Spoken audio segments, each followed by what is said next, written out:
Wait करने के लिए। और हाय एवरीवन, कैसे हैं सभी? ज़बरदस्त। तो मैं भी आप लोगों के लिए फिर भारत क्लब में एक ज़ोरदार क्लैपिंग के साथ वेलकम करती हूँ। और अब हम नेक्स्ट सेशन की ओर चलते हैं आगे, जिसमें अभी सचिन जी ने बताया कि आज हम कितना अच्छा और ज़बरदस्त टॉपिक लेकर आए हैं, जो कि पानी को लेकर है। और इसके लिए एक मोटो भी है कि जल ही जीवन है। ये हकीकत है, अगर जल नहीं होता, पानी नहीं होता, तो शायद जीवन की कल्पना भी नहीं की जा सकती। इसके लिए हम लोगों को एक चीज़ और जानना होगा कि हमारा जो संपूर्ण शरीर है वो 70% हमारा पानी का बना है, लेकिन हम उसी को पानी नहीं दे पाते हैं और ठीक से पानी का प्रॉपर यूज़ नहीं कर पाते हैं। और हम लोगों को यदि लंबे समय तक यंग बने रहना है तो पानी को प्रॉपर मात्रा में भी लेना होगा।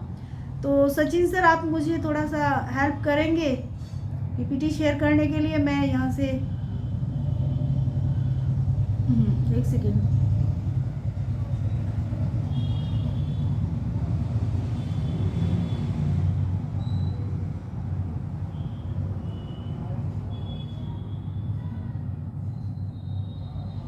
सर, शेयर हो रही है मेरी पीपीटी?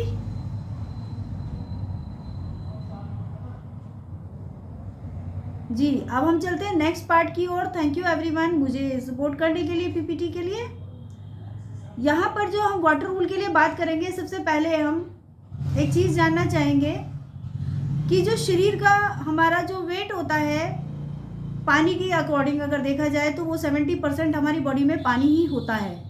और ब्रेन की बात करें तो वो 90% कम से कम हमारे ब्रेन का पानी होता है, जो कि हमारे लिए जो बहुत ज़रूरी है। और ब्लड की भी बात करें तो ब्लड में भी सबसे ज़्यादा पानी होता है। यानी कि पानी जीवन है, जो संपूर्ण सृष्टि के साथ साथ हमें भी जीवन देता है। यह हमारे शरीर का सबसे आवश्यक घटक भी है, फैक्टर भी है, क्योंकि ये शरीर के तापमान को भी नियंत्रित करता है, बॉडी को डिटॉक्स करता है, जिसकी वजह से पानी हमारे शरीर को डिटॉक्स करेगा। और जितनी मात्रा में हम पानी ज़्यादा से ज़्यादा इंटेक करेंगे तो बॉडी का डिटॉक्स भी उतनी अच्छी तरीके से हो पाएगा। क्यों? क्योंकि जो हमारी बॉडी के अंदर रासायनिक क्रियाएं चलती है वो सब नियंत्रित होती है। और यहाँ पर सबसे अच्छी बात ये कि हमारा बॉडी का जो टेम्परेचर है, पानी की हेल्प से ही उस टेम्परेचर को हमारी बॉडी कंट्रोल कर पाती है, नियंत्रित कर पाती है। यदि एक मेल की बात करें तो उसमें पानी का जो भार होता है लगभग 65%। और इसी तरह से यदि एक फीमेल की बात करें तो उसमें पानी का जो भार होता है वो लगभग 52% होता है। अगर हम अलग अलग पार्ट्स की बात करें तो हमारी हड्डियों में जो पानी का सहयोग होता है उसको निर्माण करने के लिए, बनाने के लिए, इसको ठोस और कड़ा मजबूत बनाने के लिए वो 22% होता है। इसी तरह से दांतों में 10%। और हमारी स्किन जो कि इतनी सुंदर और ग्लोइंग होती है, हम जब पानी का इंटेक अच्छी मात्रा में लेते हैं तो हमारी स्किन भी बहुत अच्छे से ग्लो करती है।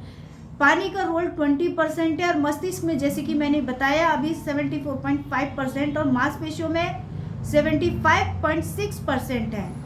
और खून का मैंने अभी बताया ही है, जो कि 83% के करीब पानी हमारे ब्लड में होता है।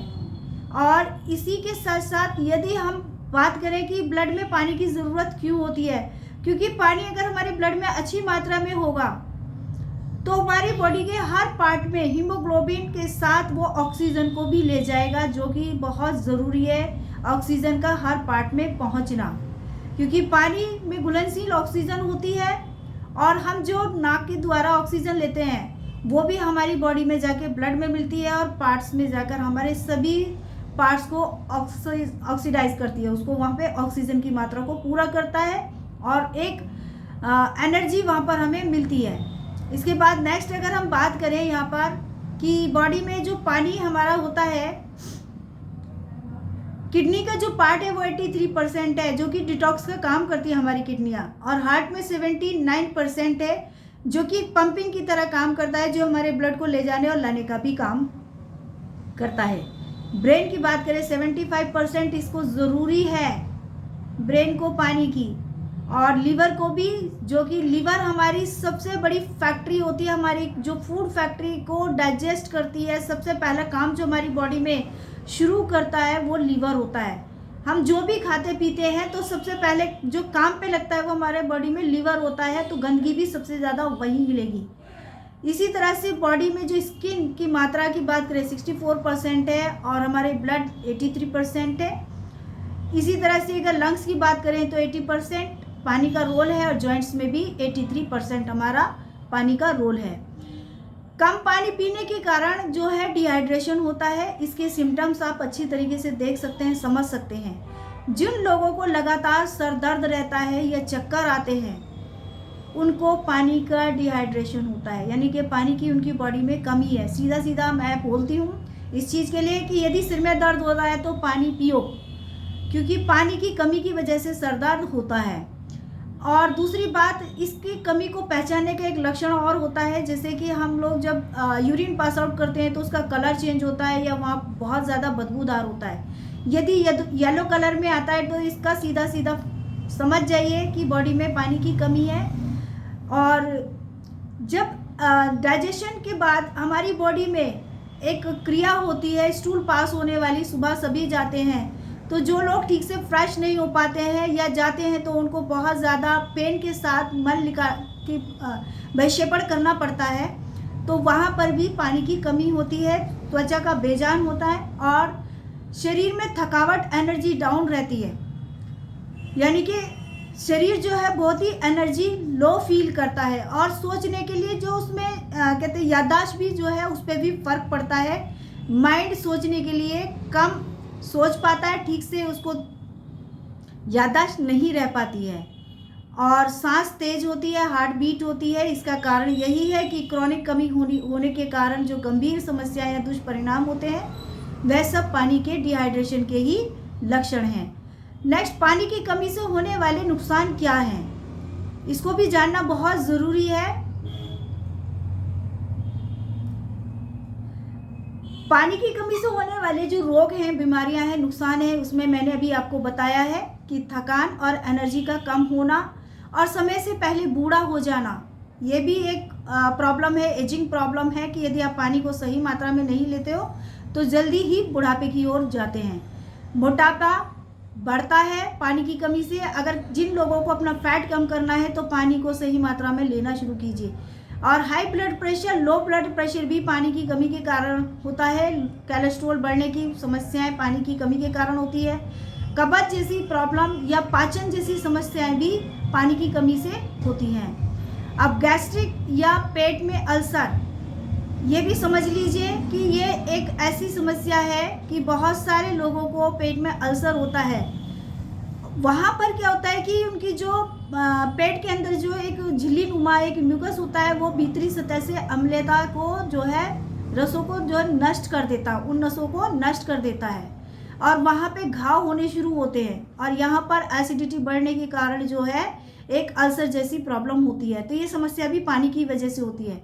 यूरिन इन्फेक्शन भी पानी की समस्या की वजह से होता है, जो कि पर्याप्त मात्रा में पानी नहीं पीते हैं, या जो टॉयलेट है वो समय समय पर टॉक्सिन उसके द्वारा जो बाहर जाता है उससे भी यहाँ पर बॉडी डिटॉक्स होती है।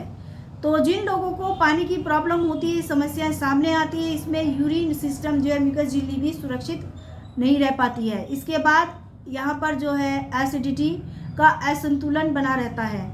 डिहाइड्रेशन होने से पेट में एंजाइम गतिविधियाँ सुस्त हो जाती हैं, जो कि एक डाइजेशन सिस्टम भी स्लो हो जाता है और एसिड बनने जैसी प्रोसीजर होता है।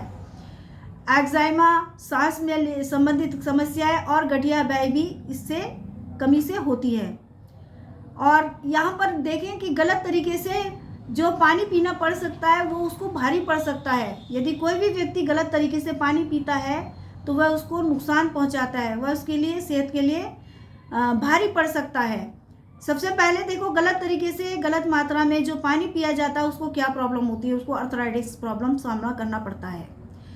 सुबह पानी ना पीने से दिल की समस्याएं जैसी प्रॉब्लम सामने आती है।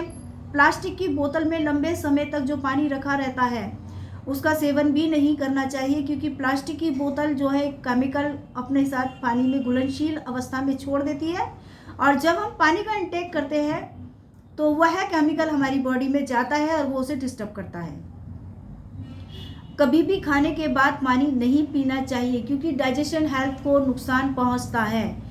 यहाँ पर आपका खाना ठीक तरीके से नहीं पचता है, क्योंकि बहुत से लोगों को आदत होती है कि खाने के साथ साथ पानी पीना या खाने के तुरंत बाद पानी पीना। ये बहुत गंभीर समस्या है, इसको सुधारें और इस समस्या से बचें कि अपनी डाइजेस्ट हेल्थ को अच्छा कर पाएंगे। ज़बरैन ही कभी भी अधिक पानी नहीं पीना चाहिए और ना ही कभी भी खड़े होकर पानी का सेवन करना चाहिए, क्योंकि जो लोग खड़े होकर पानी का सेवन करते हैं उनके लीवर किडनी पे तो इफेक्ट पड़ता ही पड़ता है, साइड में उनके जॉइंट्स पे भी फर्क पड़ता है। इसके बाद यहाँ पर कुछ स्लाइड्स हैं जिसके माध्यम से मैं समझाना चाहूँगी कि कम पानी पीने से मूड और किडनी पर भी क्या असर पड़ता है।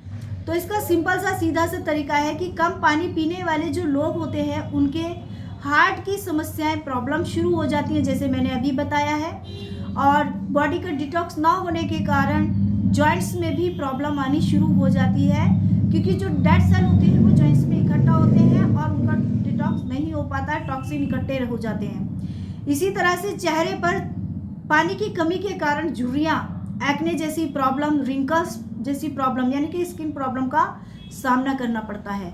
और पानी की कमी के कारण ही किडनी पर भी बहुत बुरा इफेक्ट पड़ता है क्योंकि किडनी एक फिल्टर का काम करती है। जिस तरह से घर में हम लोग चाय बनाते हैं और चाय की पत्ती को छानने के लिए छन्नी का यूज़ करते हैं, तो किडनी भी हमारी बॉडी में एक छन्नी की तरह उन टॉक्सिन्स को बाहर करती है, जो फिल्टर करके उसको डिज़ोल्व करके बाहर निकालने का काम करती है। साथ ही साथ जो कि मसल्स होती हैं उसमें भी खिंचाव आता है, मांसपेशियों में भी खिंचाव आता है, और आप सुन सकते हो, देख सकते हो, लोगों को, बहुत से लोग कहते हैं कि हमारे यहाँ पेन हो रहा है और हमारी बॉडी में पेन हो रहा है, तो उसका कारण भी पानी की कमी है। नेक्स्ट स्लाइड में हम देखेंगे कि अब सर्दियाँ चल रही हैं और सर्दियों में गुनगुना पानी किस तरह से फ़ायदे पहुँचाता है। तो यदि सर्दियों में गुनगुना पानी पिया जाए तो कब्ज, बवासीर और फिशर जैसी प्रॉब्लम से लोग बच सकते हैं, ऐसी बहुत सारी समस्याओं से बच सकते हैं। सबसे पहली चीज़ जो है, यहाँ ब्लड सर्कुलेशन को अच्छा किया जा सकता है। जो लोग सुबह सुबह गुनगुना पानी पीते हैं और शरीर दर्द में राहत मिलती है। नाक गले में जो दिक्कत आज के टाइम में चल रही है लोगों को ठंडा गर्म होने की वजह से, तो वो गले में भी जो प्रॉब्लम होती है गुनगुना पानी पीने की वजह से वो अच्छी रहती है, दुरुस्त रहती है। और इस तरह से जब पानी गर्म पिया जाता है, गुनगुना पिया जाता है, सुबह खाली पेट पिया जाता है, तो इम्यूनिटी भी बूस्ट होती है और बॉडी डिटॉक्स प्रोसीजर पर अपना काम करती है। इसी तरह से नेक्स्ट स्लाइड में आप देखिए कि इन तरीकों से जो हम वाटर इनटेक करते हैं उसका मैनेजमेंट क्या बेहतर किया जा सकता है। कभी भी अगर आपको पानी पीना है तो इसके लिए छोटी छोटी बातों का ध्यान रखिए कि हमें अपनी बॉडी के पानी के लेवल को भी पूरा करना है और सही तरीके से सही मात्रा में भी पीना है। तो इसमें सबसे पहली चीज़, अगर हम पानी पीना चाहते हैं तो अपनी पसंद की एक अच्छी सी ऐसी बॉटल बनाइए जिससे आप मेज़रमेंट कर पाए कि आपने पानी को कितनी मात्रा में पिया है। और एक्सरसाइज के बाद आप एक बोतल अपने पास ज़रूर रखें गुनगुने पानी की। जिस तरह से अभी सबने वर्कआउट किया है तो आप लोग अपने पास एक बॉटल गुनगुने पानी की अवश्य रखें, क्योंकि एक्सरसाइज के बाद जब हम पानी पीते हैं तो हमारी बॉडी जितने भी डेड सेल्स या डिटॉक्स होने का प्रोसीजर होता है तो पानी उसको बहुत अच्छे से सपोर्ट करता है। इसके बाद नेक्स्ट, स्ट्रॉ का भी इस्तेमाल कर सकते हैं, क्योंकि स्ट्रॉ से अधिक पानी पिया जाता है और पानी के साथ हमारी जो ऑक्सीजन हवा होती है वो नहीं जा पाती है, तो स्ट्रॉ से हम पानी का सेवन बहुत अच्छे से कर सकते हैं। नेक्स्ट, रात को सोते समय बोतल को अपने पास रखना चाहिए पानी की, कि अगर प्यास लगती है तो सिप करके पानी को पिया जा सके। अब नेक्स्ट, अगर आप देखिए कि यहाँ पर जाने कब हमारा जो पानी होता है वो अच्छा होता है और कब पीना उसका फ़ायदेमंद होता है। सबसे पहली बात, जब भी प्यास लगे आपको केवल और केवल पानी ही पीना चाहिए, उसको ना तो टालना चाहिए और ना ही कोई अन्य पेयजलों का भी इस्तेमाल करना चाहिए, क्योंकि प्यास लगी है पानी की तो शरीर पानी मांगता है, ना कि किसी भी अन्य तरह की कोल्ड ड्रिंक या पेयजल। इसके बाद खाने से आधा घंटे पहले पानी पिया जाए या खाना खाने के आधे घंटे बाद पानी पिया जाए। तो यहाँ पर ये दोनों ही अमृत है एक तरीके से शरीर के लिए, क्योंकि वेट मैनेजमेंट में जो लोग चल रहे हैं उसके लिए खाना खाने से पहले पिया गया पानी वेट को मेंटेन करता है, और खाना खाने के बाद जो पानी पिया जाता है वो कब्ज जैसी समस्या की प्रॉब्लम को भी सॉल्व करता है। और साथ ही साथ बीपी और कब्ज या पेट में जलन या यूरिन में कोई प्रॉब्लम किसी भी तरह की, ये सारी प्रॉब्लम से वो निजात पा सकता है यदि इन तरीकों के पानी को वो अपने रूटीन में शामिल करता है। नेक्स्ट, कप पानी नहीं पीना चाहिए। कभी भी गर्म चाय के बाद पानी जो है फ़ायदेमंद नहीं होता है। ना चाय के बाद ना कॉफ़ी के बाद पानी नहीं पीना चाहिए। और ना ही कभी ऐसे फल फ्रूट्स जो कि रेशेदार होते हैं, पानी युक्त होते हैं, जैसे खीरा है, खरबूजा है, ककड़ी है या मक्खा है, इनके तुरंत बाद भी कभी भी